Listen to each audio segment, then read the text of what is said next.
Ngayong araw mga kalapatids, ito meron tayong dalawang pagpaparisin dito. Meron tayong isang checkered, meron naman tayong isang gristle na malakas mag-vibrate. So ayun yung bago nating pairing. No? So pagpaparisin natin yan ngayon. Kita nyo naman napakaganda. So itong lalaki, ayan siya. So yung lalaki, pearl eye. Ayan o. Solid pearl eye yan mga kalapatids. Ex machina bird yan. Ito namang isa, gristle, Alphonse Vandenbroek. So ayan o. Solid na solid sa ganda. So medyo mas malaki yung size nitong babae kaysa dito sa lalaki. Yung lalaki natin ano lang siya eh. Saktuhan lang. Ayan. Medyo siga lang to lalaki natin. Sabaling kinitan yung katawan niya. So ngayon, lalagyan na natin dito sa gridley. Tingnan natin kung paparis na. Ayan. So dito natin lalagay. Yun o. Tapos tanggalin na natin yung divider. Actually, ilang araw na rin itong magkasama dito. Kaya tingin ko pares na. Ayan, sumasayaw-sayaw na yung lalaki natin. Oh. Ayan mga kalapatid, so pumapares-pares na. Ayan, sa tingin ko ready na itong i-pairing. Ayan, oh, lakas bumarako nung lalaki natin. Grabe, lakas bumarako na itong ano natin dito. Barako talaga siya. Ayan, oh. Yung iba kasi mga barako, di ba? Hindi sila ganyan kalakas bumarako, hindi talaga yung sumasayaw na ganyan. Oh. Kung yung manok sumasayaw, eto, kalapati sumasayaw din. Ganyan lang galawan nila mga kalapatids. Para silang nanliligaw sa mga babaeng kalapati. So yan yung ano natin na lalaki ah. Baka kala nyo ito yung lalaki kasi medyo yung size nito malaki. No? Ganyan talaga yung mga Alphonse natin dito, malalaki size eh. Alphonse babaero line yan. So magkabila tatay nanay niyan mga kalapatids, parehas na direct Nelson Chua babaero line. Kaya solid bird din yan. So naganak na rin yan ng Santa Ana. Ito naman ex machina for testing pa natin. Ngayon tanggalin na natin tong divider. Naway magpares sila ng maayos. Yan, wala nang harang-harang mga kalapatids. Medyo against the light lang kasi ang init sa labas. Ayan o. Barakong-barako na mga kalapatids. So bukod dyan, may isa pa tayong pagpaparisin. So yung isa natin pagpaparisin, ito naman dalawa dito, speedbird. Actually ito, magkasama na sila dito. Yan. So nagpaparis kasi ako ng mga ano ngayon, mga bagong ibon. Hindi yan. Ito. Yan. So pinagparis naman natin dito. Si Kobe, saka si Violet. Actually medyo ano yan, medyo related sila. Pero tatry natin yung dalawa. Mga sakaling yung ianak nila maganda. Ayan o, nasa rin pumares mga kalapatids, pumarako. Si Kobe Jr. yan. Yung one time lap winner natin, saka 18 times total wins. Ayan o, sumasayaw na din. Lakas bumarako ni Kobe Jr. yung ating 18 times winner oh.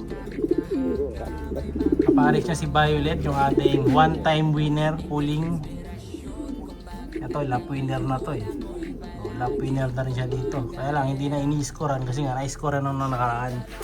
No? So iwan na natin sila dyan. So yun yung dalawang pairing ko for today. So magpaparis pa tayo ng ibang mga speedbird. Itong dalawa na to may nakabang pa dito eh. Kaya lang wala pa ako mapiling kaparis nila. So inaayos ko pa yung listahan ko. So mga ano din to, one time pooling. Pero available din yung mga to mga kalapatids ha.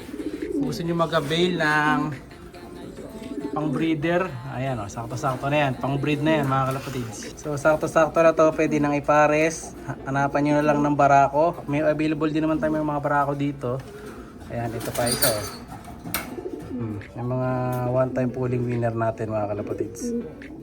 So magpapalit na kasi tayo ng lineup kaya tinanggal na natin sila doon sa ano, sa flyer, no? So naghahanap ako ng iba pang mas mabibilis na ibon kaya sila kinuha ko na, nilagay ko na sa stock bird mga kalapatid kasi baka madisgrasya pa. So may susubukan tayo doon mga bagong batch na, no? So bukod dyan, so pares na yung unang pair, second pair pares na din. So mamayang gabi tatanggalin ko na sila dyan.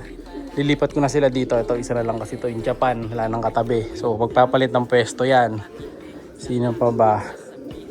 Ayun yun, may isa pa doon. Tatanggalin din natin yun, yung ano ko doon. Yung Mariano, alisin natin yan. Papalit natin itong dalawa na to. Para magkaroon ako ng mga space. Para mapares ko yung mga to. Kailangan ko kasi ng mga open space mga kapatid. So marami tayong preparing. May naka-ready pa ako ditong isang pula. yung kalawang, may speedbird, no? Ang dami nating available dito, basta kung gusto nyo mag-avail, PM lang, mga breeder age, young bird. Kompleto tayo din. And then next week baka try natin yung 154 birds. Pero di pa sure. Tingnan ko kung makakuha pa ako ng 4 na lineup na pang ending birds natin. Okay, mampares na sila. Balikan na lang natin to sa susunod. Talagang di na mag-aaway. Pero ito medyo alangan pa ako dito sa isa na to. Hinahabol ni Kobe Jr. Unlike dito, ito nagsusubuan na agad ang bilis lang pumares na ito. Ayan, sinakyan na. Umupo na mga kalapatids. Yun, niskuran na. Napasok kaya yan. Ayun, dali. Ayos na mga kalapatids. So yan, ang naging anak niyan, eto mga kalapatids, yung opal. Maganda nilabas niyang anak yung opal Ito yung dati niyang kapares. Yung masili. Ngayon, yung masili naman na yan, papares ko naman doon sa Mariano. Doon. Palit-palit sila ng pares, iikot natin, no? Hanggang makuha ko yung pinaka-pair na gusto ko, no? So, wait natin, bukas, lipat natin sila. Tapos yung mga young birds mo ba dito, kailangan matanggal ko na itong mga to dito. Malagay na natin sa mga stock section dahil kailangan ko ng pwestong parisan, no? So, yung pinamimigay kong ibon, sa comment parate, malapit na natin pamigay yun, no?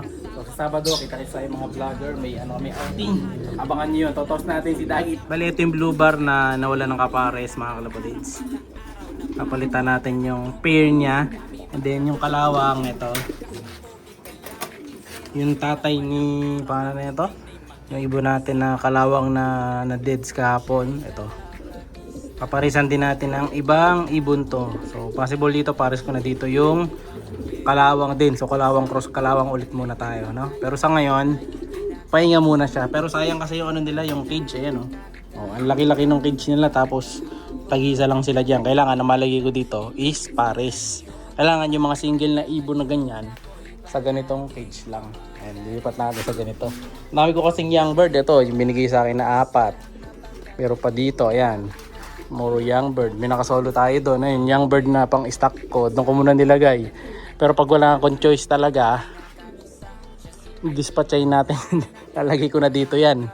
Sa kabila. Di ko muna siya nilalagay kasi medyo bata pa no? So kukuha na tayo ng mga bagong pairing dyan. Ito, ang dami ko ng hen dito. Ayan Nakita nyo yung mga hen natin. Naipon na dito. Diyan tayo kukuha. Ito, inalis ko na rin to kanina lang mga kalapatids. Nilipat natin. Yung nanay ni Grisel Lawin, ginawa ko ng dito, stock bird muna siya, pahinga muna siya. Tagal na nakabreed to, 1 year na Dami na rin naging anak na ito, sana pumalag.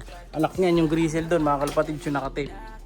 Ayun May bumibili nga noon, kaso ang gusto niya daw barako. Kaso ang sabi ko, ang out natin kasi sa mga young bird, out as ungendered. Hindi tayo nag-out ng young bird na ganyan, tapos sasabihin natin agad yung gender. Lagi nakalagay ungendered kasi nga hindi natin sure yung gender nila, baka mamaya ang gusto nyo pala barako mag-hen yun, di ba? Maging issue. Kaya para sure out as ungendered tayo. Kahit sa pedigree di ko na nilalagay pag bata yung gender kasi mahirap na, hindi natin sure tulad ng mga to, ayan